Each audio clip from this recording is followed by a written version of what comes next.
오늘 요한 1서 1장 2장을 읽어봤습니다. 오늘은 본외로 잠시 그냥 설교 말씀 나누고자 하죠. 우선 요한 1서 1장 8절 9절 10절에 보면 죄가 없다고 말하면 우리는 자기를 속이는 것이요 진리가 우리 속에 없는 것입니다. 죄가 없다고 말하면, 그리고 10절에 보면 우리가 죄를 지은 일이 없다고 말하면 우리는 하나님을 거짓말쟁이로 만드는 것이며 하나님의 말씀이 우리 속에 있지 아니합니다. 3년 사이클 토라 포션이 지난주, 지지난 3주에 걸쳐서 노아 홍수 사건에 대한 이야기 드리죠. 노아 홍수 사건 여러 가지 의의가 있지만 노아 홍수 사건을 통해서 우리가 반드시 기억해야 되는 것 중에 하나가 인간은 변함이 없다라는 거죠. 그래서 창세기 6장에도 나오고 9장에도 나오고 두 번의 노아 홍수 이전과 이후에 두 번 나오는 게 인간이 약하다라는 거죠. 인간이 부패한 마음이 노아 홍수 전에도 있었고, 노아 홍수 사건을 통해서 인간의 마음이 깨끗해졌는가? 여전히 약하다라는 거죠. 인간의 마음은 노아 홍수, 최종적인 인간 세상 심판을 통하여서도 여전히 우리 속에 남아있는, 우리 안에는 부패한 본성과 타락한 결과가 우리 속에 남아있는 것이죠. 동시에 노아 홍수 사건의 두 번째 의의가 그럼에도 불구하고 하나님께서 노아라는 한 사람을 살려두신 거죠. 노아의 가족들이지만 가족들은 노아 덕분에 살아난 거고, 노아 한 사람을 통해서 하나님께서 극도로 보존하시고 보호하신 걸 볼 수 있어요. 그 이유가 뭐냐? 메시아니까 언약, 창세기 3장 15절에 나온 여자의 후손을 통하여 뱀의 머리를 박살내시겠다라는 그 구속에 대한 약속이 이 땅에서 유실되지 않도록 방주를 마련한 걸 볼 수 있어요. 방주, 노아 홍수 심판 안에서도 미세한 구원, 세상을 뒤엎어버리는 잠깐 나누지만 노아 홍수 전과 후는 완전히 다른 세상이죠. 새 세상이 온 거죠. 바람이 불은 적이 없었어요. 바람이 불기 시작하고, 비가 온 적이 없었는데 비가 오기 시작하고, 하늘이 파란 적이 없었는데 하늘이 파래지고, 대류 현상이 생기고 대기 현상이 생기고, 그러다 보니까 무지개도 생기고. 우리가 이제 보통 이제 예수님께서 이 베세다 마을에서 게네사렛 호수로 이제 건너가실 때 가버나움 앞바다에서 배운 것처럼 풍랑이 일죠. 그때 예수님께서 걸어오시잖아요. 걸어오실 때 다들 보고 막 귀신이다 그러죠. 그때 예수님께서 베드로가 예수님 따라 물 위를 걷다가 빠지는 거 구해주시고 같이 배를 타시는데, 놀랍게도 배에 타자마자 바다가 잠잠해지죠. 그때 이제 제자들의 반응이 야, 이거 누구 건데? 이분이 메시아 같기도 하고, 그래서 따라다닌 건 해요. 그런데 정작 바다의 이 풍랑 앞에서 제자들이 다 이제 배와 그물을 벌어들고 예수님을 따랐을 때는 이분이 메시아라는 확신을 가졌을 거잖아요. 하나님의 아들이고. 그런데 정작 파도가 일 때는 의심했어요. 야, 이 사람이 누구간데 바다를 잠잠케 하는가. 그래서 이제 바다라는 그러니까 하나님 나라가 바다가 없다 돼 있죠. 계시록에 보면 바다가 갖고 있는 것이 아까 여자의 후손 마귀가 우리 인간에게 준 가장 무서운 그 두려움의 대상이 바다인데, 이것이 상징한다고 볼 수 있어요. 왜냐하면 노아의 경험이 우리 유전자 속에 녹아 있는 거죠. 대홍수에 대한 무서움. 그 바다를 본 적이 없어요. 노아는 그전에는 알다시피 노아 홍수 이전에는 지구 자연 환경이 지금과 완전히 달랐죠. 비 내린 걸 본 적이 없어요. 노아는 햇빛이 직사광선이 막 내려가지고 그런 걸 본 적이 없어요. 바람이 없었어요. 그런 상황에서 어느 날 갑자기 하늘에서 물이 떨어지고 세상이 뒤집어지고 막 파도가 일렁이고, 노아와 가족들은 태어나서 처음 보는 광경들이에요. 그때 각인되죠. 바다, 이거 대단히 무서운 거구나. 그리고 이제 바다가 가라앉고 나니까 없던 하늘이 세상이 파래요. 900년, 600년을 살았지만 하늘 파란 건 처음 봤어요. 마치 하와가 네가 정령 죽으리라 그랬는데 이 선악과를 먹고 나서 안 죽어요. 근데 어느 날 갑자기 배가 불러와요. 배가 불러오고 배가 터질 것 같아요. 내 속에서 뭐가 막 뛰어요. 시어머니도 없고 친정엄마도 없는데 산파도 없는데 애기라는 걸 들어본 적도 없는 아담과 하와에게서 애기라는 존재는 들어본 적이 없잖아요. 근데 내 배 속에서 뭐가 뛰어. 그 하와는 이래가 죽나 보다, 이래 배 터져 죽나 보다 그러지 않겠어요? 마치 그런 정도의 충격이었죠. 태어나서 듣도 보도 못했던 바람, 비, 파도, 바다, 눈 떴더니 그 큰 공룡들이 다 죽어서 매몰되고, 공룡이 하루에 먹어야 될 그 엄청난 그 식물들을 지금하고 다르죠. 뭐 100m, 200m짜리 나무들이 있었겠죠. 그런 나무들이 순식간에 사라지고, 지구에 뭐 에베레스트 같은, 우리가 그 창조학 보니까 에베레스트가 이렇게 융기된 게 거의 한 일주일, 1-2주 사이에 이게 됐대요. 홀로. 살아있는 조개 화석이 발견되니까 에베레스트 정상에서 그 엄청난 지각 변동, 뭐 상상할 수 없는 그 변화, 새하늘 새 땅을 보게 되니까 아마 노아 이후의 인간에게는 바다는 각인되죠. 두려움 대상. 그다음 리오야단, 큰 배, 큰 용이 사는 곳, 포세이돈, 넵튠이 사는 곳, 그런 바다를 주님께서 밟으시는 거예요. 그 주님께서 말 한마디 하시니까 바다가 잠잠해지고, 그때 제자들이 그죠, 이가 누구냐 도대체. 그리고 뭐 바다를 이길 수 있는 분 한 분밖에 없어요. 이사야 예언들을 하면 아도나이, 주 하나님이에요. 이스라엘 하나님만이 바다를 잠잠케 할 수 있어요. 그래서 이제 이번만큼 제자들에게 있어서 바다를 잠잠케 하신 나의 스승이 하나님의 아들, 바로 하나님의 아들인데, 이분이 바로 바다를 밟으시는, 단락에 나오는 그 하나님이다. 세상을 창조하시는, 신의 산에서 임하셨던 그분이시구나를 인식하게 되고 그 앞에 엎드리죠. 그리고 하나님 앞에 경배하고 주여라고 고백하게 되죠. 자, 이 바다, 그 바다에 대한 원초적인 두려움이 노아의 그 DNA 속에 각인이 됐겠죠. 그런데 그러면서 노아의 DNA 속에 그 각인된 노아라는 존재 안에 아까 말한 것처럼 두 가지가 있죠. 인간의 본성은 변하지 않았다. 인간이 여전히 죄인이고, 심지어 어제 그 함의 노아의 자녀, 정말 자녀 교육은 왕도가 없어요. 사무엘의 아들들이 타락한 걸 보면, 다윗의 아들들이 정말 뭐랄까 완전히 그 패역한 자식들인 걸 보면, 그 성경에도 자식 농사 잘 지은 사람이 별로 없어요. 그래서 노아도 그랬나 봐요. 아들 셋인데 둘은 잘 키웠는데 하나는 아주 성적으로 음란했던 걸 볼 수 있죠. 그래서 함을 저주하는 걸 통해서 또 우리가 노아의 구원 안에도 여전히 두 개가 공존하는 거예요. 인간의 부패한 본성. 요한 1서에서 본 것처럼 죄 없다고 말하지 말아라.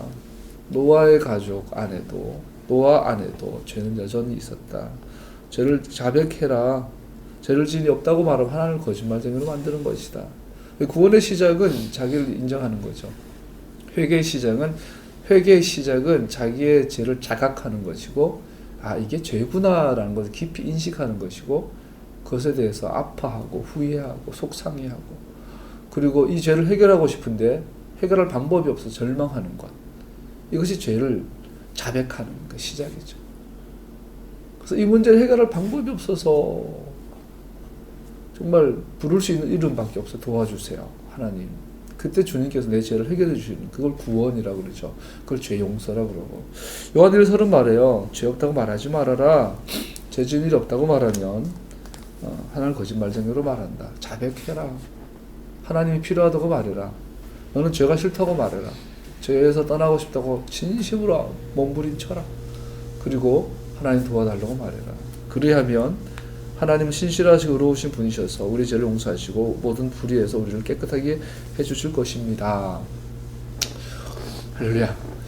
어제 토론 포션 잠깐 살펴보고 마치죠. 어제 보면 세 가지를 나눴어요. 노홍수 이후에 아라산에 내려와서 세 가지 질문인데, 하나는 창세기 9장 18절에 보면 새 세상이 시작되는데 성경은 의도적으로 모세는 셈과 함과 야벳의 이름을, 노아의 아들 세 아들의 이름을 기록하고 있어요. 아까 말한 것처럼 인간의 부패한 성향과 타락한 결과가 세대에 걸쳐서 온 세상에 퍼지고 있는 것을 보여주는 것이죠. 그래서 18절에 보면 셈과 함과 야벳이 노아의 아들들인데 이들을 통해서 전 세계에 인구가 퍼졌더라, 이렇게 말하고 있죠. 그래서 인간의 부패한 마음과 아담의 타락의 결과가 전 세계에 편만해지는 것을 여전히 노아 홍수의 결과물 중에 하나예요. 다른 말로 말하면 뭐죠? 아까 죄를 인정해라. 너에게는 메시아가 필요하다라는 메시지를 창세기 기자가 주고 있죠. 두 번째 노아의 홍수 이후에 있었던 사건들을 통해서 또 하나 볼 수 있는 것이 노아의 오용, 하나님이 주신 것에 대한 노아의 잘못된 사용이죠. 술, 와인. 여러분 와인을 마시고 있는 것은 죄가 아니죠. 오히려 바울은 먹어라 그렇죠. 그리고 통계가 하면 금주령 내렸을 때 범죄율이 올라간대요. 금주령 내렸을 때 오히려 건강한 술 문화를 이렇게 정부에서 의도적으로 이렇게 내놓으면 술 판매량이든지 술로 인한 범죄율이 낮아진다 그래요. 그런 통계들이 있다고 그러더라고요. 오히려 술 먹지 마라 그러면 더 이렇게 많은 일이 일어난 거 보죠. 유명한 그 대부인가요? 그 깽단 영화. 그게 금주령 시대예요. 금주령 시대 유명한 그런 영화들이 많이 나오죠. 자, 노아는 왜 방주에서 내려오자마자 포도를 심었을까요? 많은 학자들이 다른 사람 도시 건설할 때 노아는 농사를 지었다 여러 가지 해석을 하는데 포도나무만 심지 않았던 건 상식적으로 알 수 있겠죠. 포도를 재배해 보면 적어도 1년생, 2년생 지나야 포도를 딸 수 있으니까 우선 먹고 우선 생존에 의한 연구를 했겠죠. 하면서 같이 포도나무를 심었겠죠. 근데 왜 하필 또 포도나무냐? 몰라요. 여러 가지 해석이 있지만 우선 결과를 보자고요. 노아는 포도나무를 심은 것 자체는 문제가 되지 않죠. 자기 좋아하는 거 심으면 되죠. 근데 문제는 포도를 먹는 것은 하나님 허용하셨어요. 포도주를 마시는 것은. 근데 취하는 거는 죄가 되죠. 그래서 여기서 노아의 죄는 하나예요. 하나님이 주신 것에 대한 잘못된 사용이에요. 잘못된 사용. 그래서 쓰라고 쓴 거, 이렇게 포도주는 취하지 말고 즐거움 위해서 위로를 위해서 사용해라. 그런데 취하려고 준 건 아니었단 말이죠. 문제는 노아는 그것을 하나님이 주신 목적에 벗어나서 자기의 만족을 위해서 사용했던 실수를 한 걸 볼 수 있어요. 인간의 타락한 본성은 하나님의 주신 것으로 하나님께 가까이 가기보다 자기 만족을 위해 잘못 사용하게 됩니다. 자, 우리 노아 홍수 방주에서 내려온 사건 두 가지를 살펴보고 있는데 먼저 인간의 타락한 본성은 여전히 남아있고 세상이 편만해지는데 그 인간의 타락한 본성이 그 세상에 편만해진 다음에 나오는 가장 큰 특징이 뭐냐? 자기 만족을 위해 사용한다는 거죠. 하나님께서 세상을 창조하시고 우리에게 마땅 주셨어요. 우리가 창세기 1장, 2장 창세기 기자를 보면 하나님께서 하나를 이렇게 최종 목적으로 창조를 시작하고 순서적으로 한 걸 볼 수 있어요. 빛이 있어라. 그 물과 땅을 나누시고 땅 위에는 생물을 두시고 그럴 때 최종 목적이 마른 땅이 없어요. 마른 땅. 마른 땅이라야만 인간이 거주할 수 있죠. 그래서 마른 땅이 하나님 창조의 최종 단계인데 그 목적이 뭐냐면 인간을 살게 하기 위해서요. 인간을. 노아 홍수도 똑같은 이 병행을 갖고 있죠. 노아가 물 위에서 방주가 둥둥 뜨고 다닐 때 150일 지나서 이제 물이 감하고 아라랏산에 내렸을 때 하나님께서 나가라고 했을 때가 언제냐면 땅이 마른 다음에요. 그래서 창세기에도 마른 땅이 되었을 때 거기에다가 생물들을 심으시고 사람을 두셨어요. 똑같이 노아 홍수로 물이 가득했던 마치 창조 전의 상태가 됐는데 물이 감해지고 마른 땅에 나온 다음에 노아가 거기에 내려서 정착하는 걸 볼 수 있죠. 그러면서 이 마른 땅의 위에 그러면 이 마른 땅이라는 이 백그라운드 위에 사람을 두시는 게 최종 목적인데 이거를 위해서 마른 땅을 먼저 최종 단계로 준비하셨고 그 사이에 뭘 주세요? 사람이 이 땅 위에서 누릴 수 있는 생물을 많이 주셨던 거예요. 그죠? 그래서 아담에게 주신 게 뭐예요? 다스려라. 생육하고 번성하고 다스려라. 땅에 평만하라. 자, 다스리라고 주셨단 말은 뭐예요? 네 거다라는 게 아니라 내가 네한테 준 매뉴얼대로 다스려라는 거예요. 주인은 하나님이고 너는 주권을 내 이름으로 행해라. 하나님께서 하고자 했던 의도대로 내가 만든 대로 네가 사용해라라는 뜻이죠. 그래서 부패한 본성의 가장 큰 특징은 하나님께서 주신 매뉴얼대로 하나님께서 주신 목적대로 사용하지 않는 것이에요. 유스죠. 잘못 사용하는 것이. 이 노아의 실수를 통하여 타락한 본성의 핵심을 보는 거죠. 하나님이 주신 것에 대해서 우리는 내 마음대로 쓰고 싶어요. 꼭 그런 사람 있잖아요. 호기심 좋은 사람. 우리 형이 그랬는데 라디오가 있으면 저 같은 경우는 어릴 때 라디오가 생기면 시키는 대로 했어요. 뭐 주파수 매겨서 뭐 듣고 주파수 매셔서 뭐 AM, FM. 위에 형은 보면 나처럼 이제 그 예쁜 옛날 금성 골드스타 그걸로 만족하지 않고 꼭 뜯어봐야 돼요. 안에 뭐 들었지? 꼭 뜯어봐. 조립해. 그거 다시 합치면 소리가 안 나와. 아니 물론 그런 호기심들은 그냥 우스갯소리 하는데 굉장히 좋은 우리에게 개발되는 인간의 그 좋은 건데 그 이상 그런 단순한 어떤 좋은 호기심 말고 하나님이 주신 것을 그대로 사용하기 우린 지겨워해요. 그래서 항상 과식, 과음, 과속, 과욕을 부리죠. 이것이 우리가 타락한 본성에 발현하는 것을 볼 수 있어요. 그리고 노아홍수의 이 사건, 방주에 내려와서 정자가 포도주를 먹은 이 사건 세 번째 우리 나눴던 부분이 함에 대한 저주 부분이죠. 야벳을 창대하라, 번성하고 막 확장되는 축복을 하시고 셈의 장막에 하나님 거하시겠다는 축복을 하시고 함은 저주를 하죠. 또 사실은 또 가나안을 저주하죠. 함과 가나안 이 외에 그 근거를 보니까 노아가 벌거벗은 것을 함이 봤대요. 학자들 여러 견해가 있죠. 뭐 가나안이 먼저 보고 아버지 함에게 고자질해서 같이 보고 또 이제 그 전체적인 토라로 이해했을 때 심각한 걸 발견하죠. 함이 아버지의 나체를 보고 나와서 고자질하고 고하대 막 의도적으로 이렇게 막 알리는 걸 볼 수 있죠. 근데 레위기 18장에 보면 레위기 18장 7절에 보면 아비의 하체, 어미의 하체를 드러내지 말아라. 어미의 하체는 아비의 하체와 같은 것이니 어미의 하체, 아비의 하체를 드러내는 자는 어떻게 되죠? 사형이에요, 사형.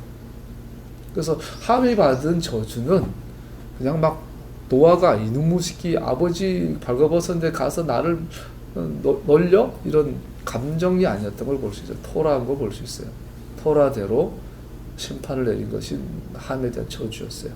그래서 학자들 많이 추정하는데 어미의 하체는 아버지에게만 남편에게만 허락됐죠. 아비의 하체는 어미에게만 허락이 됐어요. 이것은 창세기 2장에 나오는 남자가 여자를 부모를 떠나 여자와 한 몸을 이룰지니 이 비밀이 큰 것. 이 교회에 대한 의미죠.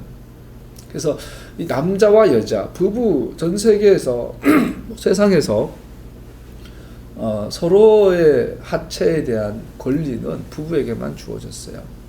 그래서 이 전체적인 이제 문맥을 보면 함이 아버지 어머니의 부부 관계, 부부만의 특별한 또 영원한 폐쇄적인 절대적인 그 사적인 영역을 침범했다는 걸 볼 수 있어요. 심지어 어떤 학자는 근친상간으로도 보죠. 함이 근친상간이든 어쨌든 함이 아버지와 어머니에게 주어진 한 몸을 이룰지니 했던 이 토라가 주는 폐쇄적인 아주 경건하고 거룩한 동시에 굉장히 개인적이고 사적인 영역을 침범한 걸 볼 수 있어요. 어떤 형태로든 성적인 관련이 지어진 것을 볼 수 있죠. 이것은 심각한 결과를 초래하죠. 오늘날 개념으로 말하면 근친상간에 해당된다고 볼 수 있어요. 어떤 식으로든. 그래서 우리가 알다시피 하나님께서 가증스러워하는 것이 몇 가지 있는데 하나님께서 우상을 볼 때 야짜르 가증스럽다, 혐오스럽다, 우상 숭배하는 걸 보면 근데 그 어제 나눈 것처럼 야짜르라는 그 혐오스럽다, 우상 숭배를 표현할 때 혐오스럽다, 가증스럽다 표현하는데 이 단어를 정확하게 성적인 타락에 사용하죠. 특별히 동성애, 또 근친상간, 또 수간, 또 이제 부부가 결혼한 상태에서 하는 간음 이런 정도의 죄를 하나님께서 우상 숭배와 동일시 여겨서 가증스럽게 여기시죠. 자, 이 죄가 지금 무서운 이 야짜르, 이 하나님보시 역겨워하시는 가증스러운 죄가 노아 패밀리 안에 지금 들어오고 있는 거예요. 함을 통해서. 문제는 하나님께서 의도하신 가정이 안에 이 하나님 역겨워하시는 뭐 동성애 수준의 죄가 들어오게 되면 가정이 무너지죠. 문제는 지구상에 노아 가정 하나밖에 없어요. 노아의 가정은 노아는 자기를 위해서도 살아 구원받아야 하지만 하나님을 위해서도 노아는 살아남아야 돼요. 노아의 가정은 경건을 유지해야 돼요. 왜? 아담과 하와에게 주었던 여자의 후손이 뱀의 머리를 박살내겠다는 메시아닉 약속이 노아의 어깨에 짊어져 있거든요. 노아 안에 있거든요. 그래서 이 함의 공격은, 함의 이 죄는 하나님의 메시아적 구속 약속에 대한 도전이 되는 거예요. 이것은 용서할 수 없는 것이죠. 내가 지금 성령으로 능력으로 기술을 내어줬는데 너네들은 바알세불 8위 대왕 바알세불로 내가 기술을 내줬다고 말하고 있는, 성령을 해방하는 용서할 수 없다. 성령을 해방하는 건 한마디로 말해가지고 하나님의 약속을 어기게 도전하는 행위가 돼요. 그것이 바로 죄죠. 그래서 두 가지를 살폈어요. 노아 홍수 이후의 대전이 인간은 죄성을 갖고 있는데 이 죄성의 가장 큰 포괄적인 특징이 자기 만족을 위해서 하나님께 주신 것을 오용하는 거죠. 이 하나님께서 주신 것을 나를 위해서 오용하는 가장 대표적인 게 뭐예요? 우상을 숭배하는 거죠. 우리가 절하는, 사람들이 절하는 돌은 하나님이 주신 거죠. 사람들이 절하는 어제 걸어서 세계 속으로 보니까 중국 장족이 나와요. 장족. 와, 그 동네에 그 폭포가 있는데 정말 중국은 크다 보니까 상상도 못했던 그 자연 경관이 나오더라고요. 나도 처음 봐요, TV에서도. 근데 그 동네를 얘기하는데 장족이 있는데, 와, 마을 전체가 사랑당이야. 마을 전체를 빨갛고 파랗고 이렇게 뼈로 팍 끼워놔서 다 그게 점치고 막 뿌리고 절하고 그러더라고요. 자, 우상숭배가 뭐죠? 하나님이 주신 것을 오용하는 대표적인 거예요. 동시에 이 우상숭배의 또 다른 면은 성의 타락이죠. 이 성적인 타락의 결과물은 가정이 파괴가 돼요. 특별히 노아의 가정이 파괴가 되면 이 지구와 우주를 향한 하나님의 언약 약속이 사라지는, 하나님을 거짓말쟁이 만드는 것이 돼요. 함의 이 죄는 요한 1서에서 말한 것처럼 죄가 없다고 말하면, 우리가 죄 지은 일이 없다고 말하면 하나님을 거짓말쟁이로 만드는 것이죠. 자, 하나님의 이름은 헤세드, 자비의 하나님, 사랑의 하나님. 하나님이 자비하신 헤세드는 하나님께서 이스라엘과 맺은 약속에 대해서 이스라엘을 향하여 변함없어서, 이게 하나님의 자비하심이죠. 그런데 하나님께서 메시아의 약속을 창세기 3장에서 하셨는데 함을 통해서 노아의 가정에 근친상간에 범하는 성적인 타락이 옴으로 말미암아 메시아적 약속이 유실이 되면 하나님은 거짓말쟁이가 됩니다. 이것이 바알세불 마귀의 전략이 되는 거죠. 우리는 그래서 오늘 이 포로포션 오늘 요한 1서를 통해서 우리는 어떤 삶을 살아야죠? 죄를 자복하는 삶을 살아야 할 줄로 믿습니다. 말씀을 마무리하죠. 2장 7절에 보면, 사랑하는 여러분, 내가 여러분에게 써보내는 것은 새 계명이 아니라 여러분이 처음부터 가진 옛 계명입니다. 그 옛 계명은 여러분이 들은 말씀입니다. 마지막까지 가장 오래 사셨던 예수님의 품에 기대어서 함께 식탁에 교제를 나눴던 사도 바울이에요. 이 사도 바울이 뭐라고 말하고 있냐면, 내가 여러분들에게 전한 것은 새 계명이 아니에요. 신약 성경이 아니에요. 옛 계명이에요. 그러고 말하고 있는 거죠. 처음부터. 히브리어 바꾸면 케뎀이죠. 케뎀에서부터 갖고 있었던 옛 계명. 에덴 동산에서부터 있었던, 신의 산에서부터 있었던, 예레미야가 말했던 옛적 길로 돌아오라고 했던 그 옛 계명을 내가 너에게 전하고 있다. 토라죠. 토라를 요한은 말하고 있어요. 그래서 사도 요한이 3절에 보면 우리의 사귐은 아버지와 또 그의 아들 예수 그리스도와 함께하는 사귐입니다. 사귐에 대해서 얘기하고 있어요. 우리 서로의 기쁨이 차고 넘치게 하는 겁니다. 사귐. 유대인들의 디귿자 형태의 식탁에서 서로의 가슴에 기대서 음식을 먹여주는 게 전통 식사법이라고 그러더라고요. 그래서 예수님이 식사하실 때 옆에 사도 요한이 예수님 품에 안겨서 이렇게 품에 안겼다는 말은 자기 음식을 예수님께 먹여드린 거죠. 그러니까 사도 요한은 살아생전에 그게 각인이 된다면 그 기억, 예수님과 함께 밥 먹었던 기억. 그래서 예수님과 함께 식탁을 나눴던 그 사귐에 대해서 사도 요한은 특별히 강조하죠. 그래서 우리 서로 사랑하자, 서로 사귀자, 함께 밥을 함께 먹자 말하고 있어요. 그러면서 하시는 말씀이 함께, 예수님도 그러죠. 나를 사랑하면 내 계명, 나의 토라를 지킬 것이다. 서로 사랑에 대해서 말씀하고 있어요. 사귐의 핵심은 옛 계명을 지키는 거죠. 옛 계명.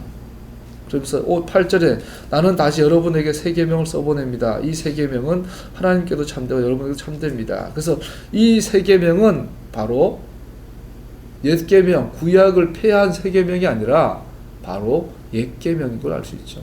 그래서 사도 요한 다시 한번 옛 계명, 토라, 새 계명 같은 말이에요. 전하고 있어요.